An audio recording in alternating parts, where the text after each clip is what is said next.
Hi, I'm Nada Nazir. You're watching TV Sarawak Prime News. I'm bringing you the headlines. Tun Pihin Sri Abdul Taib Mahmud will be celebrating his first official birthday as Yang di-Pertuan Negeri of Sarawak.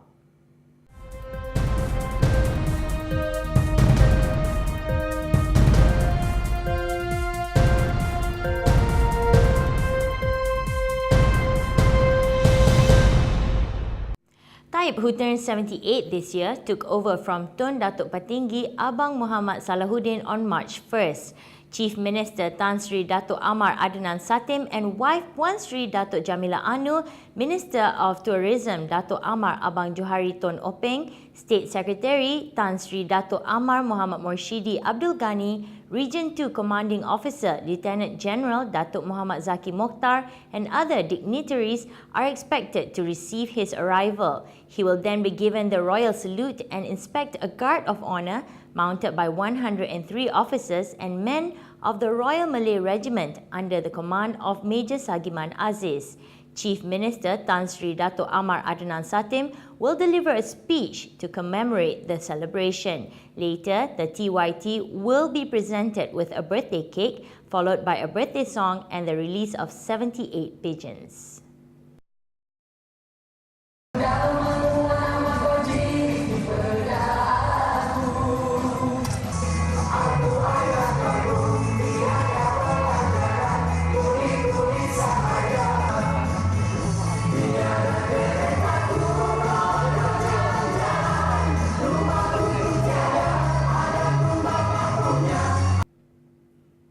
"115 contingents comprising of 4,000 participants are expected to be at procession of the birthday of the Yang di-Pertuan Negeri Sarawak at the Padang Merdeka on Saturday, 13 September 2014.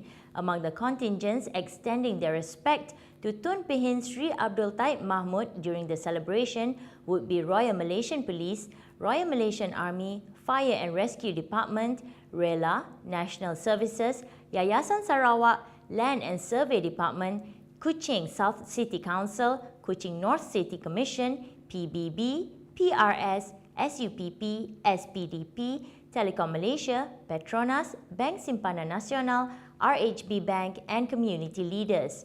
The parade will be concluded with the presentation of various automobiles including scooters, big bikes, various units of Mini Cooper and Volkswagen, as well as official engines such as police patrol units, bomber fire engines and tanks. Datuk Amar Abang Johari Tun Openg was supervising the rehearsal, which went smoothly without flaw. Speaking at a news conference after the dress rehearsal at the Padang Merdeka here yesterday, Abang Johari said the upcoming celebration is special given that it marks the first official birthday celebration since Taib was sworn in as the 7th head of state in March this year.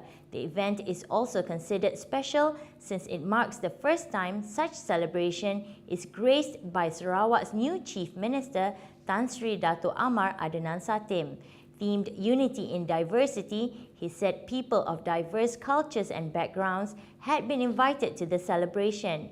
Datuk Abang Jo said that the purpose of the celebration is to remind the community of the efforts of Taib, who had laid the foundation for Sarawak towards a developed state. He invited everyone, especially those in the city, to attend the event and witness harmonious living among multicultural people of Sarawak.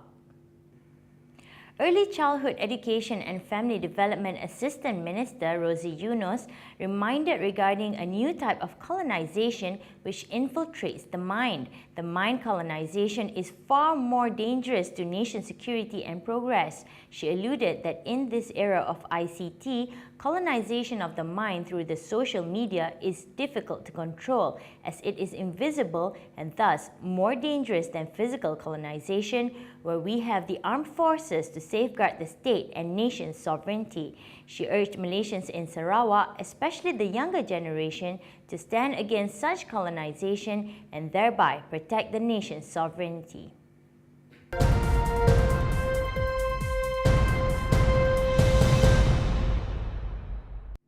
Moving on, this is the regional news. UPSR candidates and their parents were taken aback when they were informed that English was also leaked.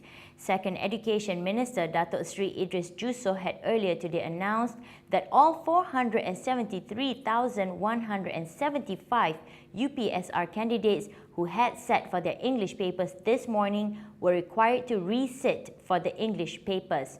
Students will resit for the Ujian Pencapaian Sekolah Rendah UPSR examination for English paper on September 30th, which will be on the same day with the science paper. The Malaysian Examinations Board, in a latest statement today, said the Education Ministry has received reports that the English exam papers 0141 and 0142 that took place today was found to have been leaked. Parents, students and teachers can visit the Examination Board's website at www.moe.gov.my/LP for information related to the UPSR examination. In the meantime, the Laos government is seeking Malaysia's assistance to train its English teachers. Laos Deputy Prime Minister in charge of Education and Sports, Dr. Pamkam Vibhavan, conveyed the wish to Deputy Prime Minister Tan Sri Muhyiddin Yassin, who is also Education Minister, during a courtesy meeting on the sidelines of the 8th ASEAN Education Ministers meeting here yesterday. The Laos government has embarked on an initiative to improve English proficiency among students. It is understood that its Education and Sports Ministry had recently introduced the English language subject to Year 3 pupils. The two leaders also discussed a proposal to implement a credit transfer system between universities in 10 ASEAN member countries. The ASEAN Credit Transfer System among participating universities by the ASEAN University Network is an initiative to promote greater mobility and exchanges among students in the region. The proposal was put forward during the ASEAN Summit in Bali, Indonesia in 2011. The Miasat-3B satellite was successfully launched into space at 6:05 a.m. Malaysian time on Friday, 11 September, albeit a brief delay. The Miasat-3B was boosted into geostationary transfer orbit by an Ariane 5 launch vehicle from the Guyana Space Centre, Europe Spaceport in Curacao, French Guiana. Miasat Satellite Systems Director Tun Hanif Omar said the satellite, which had an investment value of 1.1 billion ringgit, represents the next step in MBG's mission to become the leading satellite provider in emerging markets. Built by Airbus Defence and Space, it is Malaysia's largest and most advanced to date.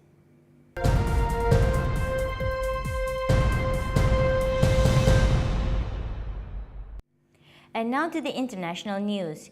New EU sanctions against Russia will take effect on Friday, blocking loans for 5 big state banks and curbing EU business with oil and defense firms. The aim is to keep pressure on Russia over its role in the Ukraine crisis, but the measures could be eased or lifted if a ceasefire in Ukraine holds. Russia says it is preparing a response. One top Russian official said cars imported from the EU could be targeted. US President Barack Obama said his country would join the EU in imposing tougher sanctions on Russia, targeting the defense, finance, and energy sectors. He said he would provide details on Friday. The EU and US accused the Kremlin of directly helping pro-Russian separatists in Ukraine's Donetsk and Luhansk regions by sending regular soldiers across the border, along with sophisticated weapons, including tanks. Moscow denies the allegations. A record number of people have registered to vote in the Scottish independence referendum, with 97% of the adult population now ready to take part in next week's vote. A total of 4,285,323 makes this the largest electorate the country has ever known for any election or referendum.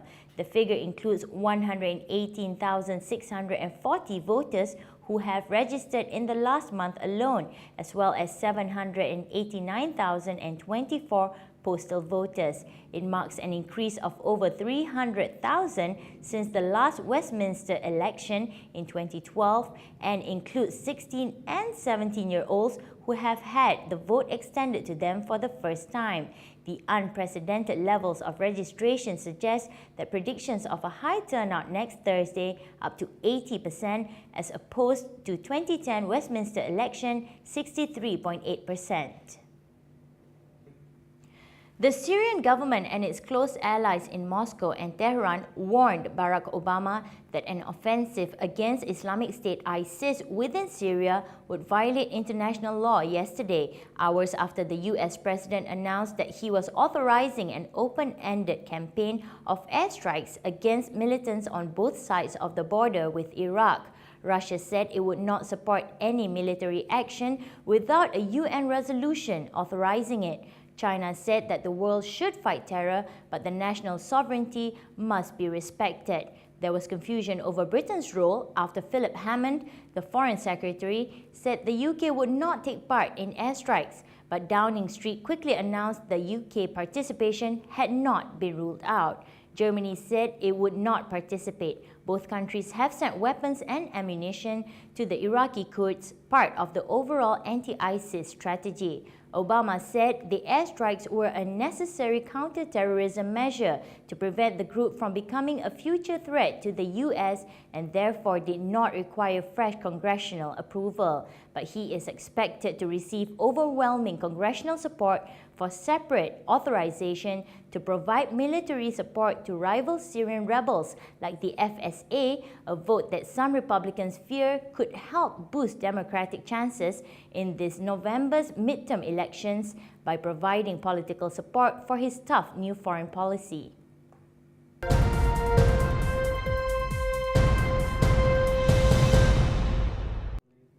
And this is the sports news. Manchester United boss Louis van Gaal says striker Danny Welbeck was sold because he did not score enough goals, and the 63-year-old Dutchman insists he will give homegrown players a chance. Speaking as he presented his two latest signings, Radamel Falcao and Dale Blind, Van Gaal explained why Welbeck, 23, was sold to Arsenal for £16 million. He said that Welbeck played 3 seasons for the first team, but that he does not have the record of Robin van Persie or Wayne Rooney. Welbeck joined Arsenal on transfer deadline day in a deal Gunners manager Arsene Wenger revealed almost did not happen. The Manchester-born forward, who scored both goals for England in Monday's 2-0 victory over Switzerland, netted 29 times in 142 United appearances. United spent close to £150 million during a summer transfer spree, but also allowed a large number of players to leave. Van Gaal said promoting local young players was a cornerstone of his philosophy at Old Trafford. Rugby fans have been warned that they can be refused entry to matches if they buy World Cup tickets from unlicensed sources. Tickets for next year's tournament go on sale on Friday, with England Rugby 2015 having failed to persuade the government to make touting of them illegal. But under their organisers' terms and conditions, anyone buying a ticket from an unauthorised outlet can be refused entry to the stadium. The ticket agency Ticketmaster has brought in measures to combat secondary agencies using sophisticated software to flood their website with ticket applications for high-demand games. Some secondary agencies are already offering tickets for sale, even though none are yet available, based solely on the expectation they will be able to get some. Viagogo, for example, is advertising a Category C ticket for the final for £3,278.99, more than 10 times the £315 face value, even though none have yet been sold to the public. There are also fears of touts taking money for tickets that do not exist. The Olympic swimmer Rebecca Odlington's parents were victims of a fraud at the Beijing Games, which led to a tout being jailed for 8 years for selling seats that never existed. England 2015's ticket sales window will be open until 29 September. And this is the update on Tour of Britain. Austria's Matthias Brandl won the fifth stage of the Tour of Britain, a 177.3-kilometre stage around Devon from Exmouth to Exeter.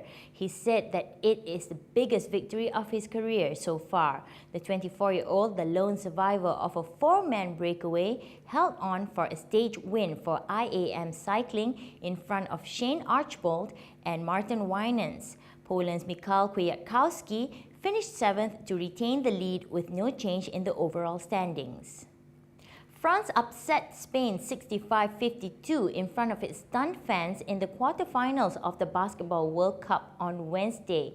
After dominating its first 6 games and blowing out France by 24 points in the group phase, Spain appeared to be the main candidate to dethrone the United States in a possible final that would have been a rematch of the past 2 Olympic gold medal games. But France defended well and rebounded even better to ruin Spain's quest for a title for a second straight summer.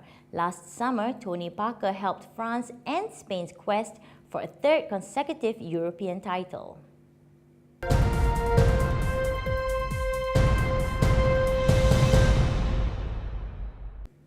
And on to our special reports.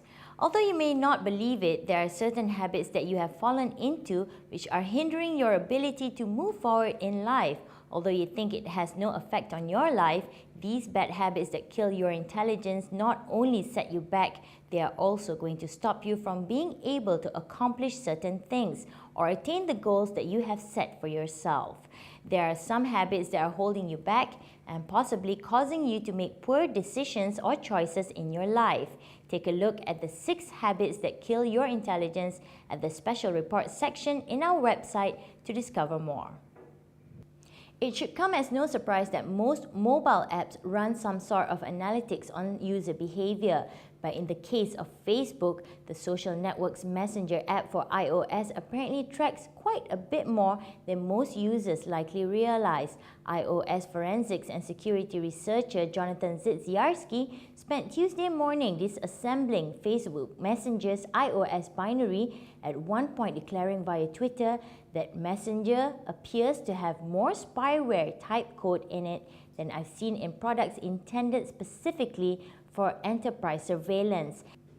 In an email, Ziziarski said that Messenger is logging practically everything a user might do within the app, from what and where they tap to how often a device is held in portrait versus landscape orientation, even time spent in the Messenger app versus the time it spends running in the background. Some of this is of course expected behavior for an app developer, but of greater concern are the other things Ziziarski discovered whose intended purpose is less clear. He said, quote, Facebook is using some private APIs I didn't even know were available inside the sandbox to be able to pull out your Wi-Fi SSID, which could be used to snoop on which Wi-Fi networks you are connected to, and are even tapping the process list for various information on the device, unquote. This is the year massive open online courses MOOCs come of age, says Daphne Kohler, co-founder and president of Coursera, and the way her company is helping that happen is offering up learning on demand. Consumers are accustomed to getting everything as soon as they request it, Kohler explained Wednesday at TechCrunch Disrupt in San Francisco. So Coursera is testing a way for learners to start classes immediately, right when they sign up, rather than waiting, sometimes months, for the class to begin. Coursera is currently testing this self-paced model in 4 classes, and Kohler said that the course completion is promising. The company is planning on rolling it out to more courses over time. Coursera, educational technology company founded by computer science professors Andrew Ng and Daphne Kohler from Stanford University, that offers massive open online courses, MOOCs. Coursera works with universities to make some of their courses available online and offers courses in physics, engineering, humanities, medicine, biology, social sciences, mathematics, business, computer science, and other subjects. Coursera has an official mobile app for iPhone and Android. As of September 2014, Coursera has 9.2 million users in 750 courses from 111 institutions. Brazilian football legend Pelé helps unveil a new community football pitch and lighting system on Wednesday in a Rio de Janeiro favela. The system uses kinetic energy from the movement of the players as well as solar panels around the pitch to power the lighting system. The project is intended to provide a safe space at night for young people to play football. That's all we have for Prime News. I'm Nadia Nazir. Thank you for watching TV Sarawak. We are ending today's news with this video. Have a great weekend.